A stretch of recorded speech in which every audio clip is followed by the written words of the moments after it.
ఈ సభా ప్రాంగణానికి చేరుకున్నారు. వారికి సాదరపూర్వక స్వాగతం.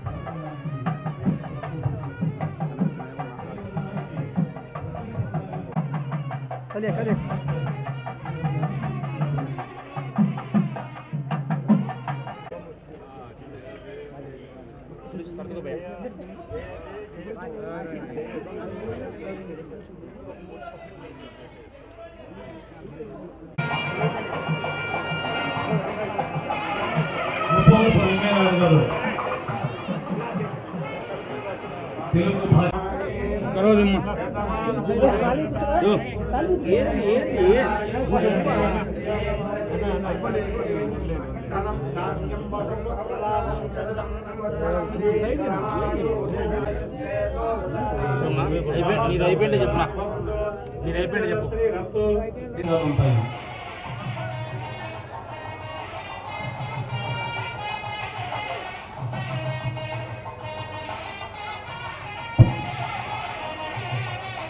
కడప ఖ్యాతి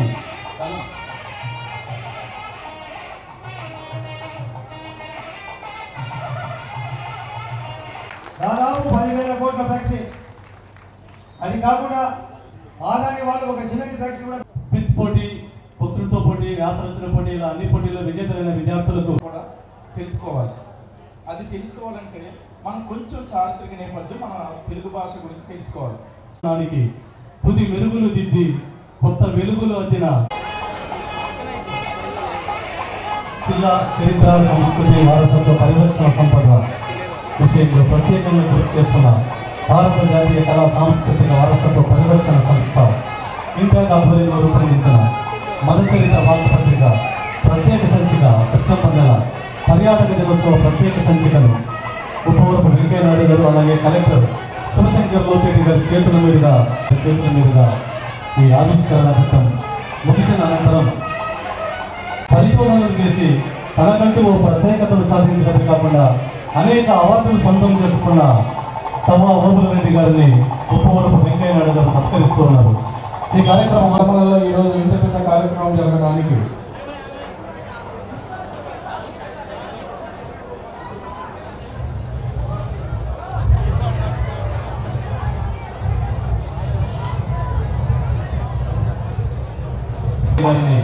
ఉపవరపు వెంకయ్యనాయుడు గారు సత్కరిస్తూ ఉన్నారు.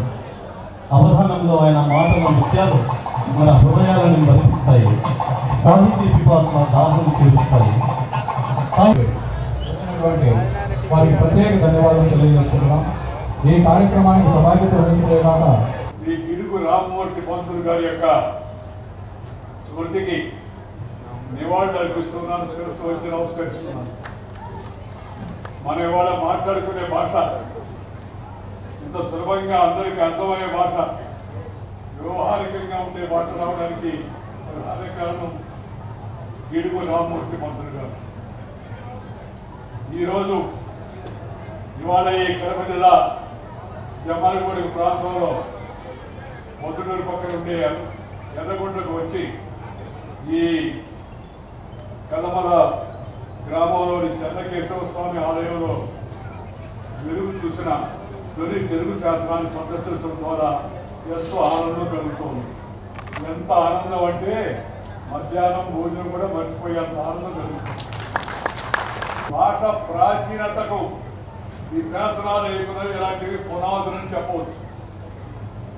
ఈరోజు ఈ కార్యక్రమంలో తెలుగు భాషా అభిమానమే కాకుండా తెలుగు ప్రావీణ్యం ఉన్నవారు కూడా చాలా మంది ఉన్నారు. నాకు ఈ పొద్దుటూరు గురించి తెలుసు. నాకు మొదటి నుంచి పొద్దుటూరు నేను చుట్టుపక్కల కన్న నీరు కారణమో ఏ కారణమో నాకు తెలవదు, కానీ చక్కటి తెలుగు సాహిత్యానికి పొద్దుటూరు పెట్టింది పేరు. పొద్దుటూరు అంటే ఈ ప్రాంతం అంతా కూడా పొద్దుటూరు సంస్కృతి అంటే మన యొక్క జీవన విధానం. అలాంటి ప్రాచీన సంస్కృతి మనదని మన ముందు తరాలకు తెలియజేసే విధంగా ఇవాళ భాషా దినోత్సవాన్ని జరుపుకోవడానికి అది ప్రధాన కారణం. అందువల్ల నేను మిమ్మల్ని అందరినీ దయచేసి కోరేది ఏంటంటే, మీరు చేయవలసిన పని ఏంటంటే మనందరం తెలుగు వారం, తెలుగులోనే మాట్లాడదాం. ఇంట్లో, వీధిలో, గుడిలో, బడిలో, అమ్మ ఒడిలో, నారు మడిలో తెలుగులోనే వాడుకోవాలి. ఈ ఇంగ్లీష్ వాళ్ళు మనం పరిపాలించారు కొన్ని వందల సంవత్సరాలు. మన దేశాన్ని బానిసలుగా తయారు చేశారు. మన దేశాన్ని దోచుకున్నారు, సంపద దోచుకున్నారు. దేశాన్ని దోచుకోవడం ఒక ఎత్తు అయితే కొంతమంది మనుషులు మెదడులు కూడా దోచుకొని పోయారు. వాళ్ళు పోతా పోతా వాళ్ళకి ఎక్కించిపోయారు. వాళ్ళు గొప్పోళ్ళని, వాళ్ళ భాష గొప్పదని, మనదంతా చాలా చిన్నదని, బాబు గొప్పోడని మన పాఠాలలో ఉన్నాయి. Alexander the great. ఎవడు వాడు అలెగ్జాండర్? ఈ దేశం పైన దండయాత్ర చేసిన దుర్మార్గుడు అలెగ్జాండర్ గ్రేట్ అవుతాడా? ఆలోచించండి సార్.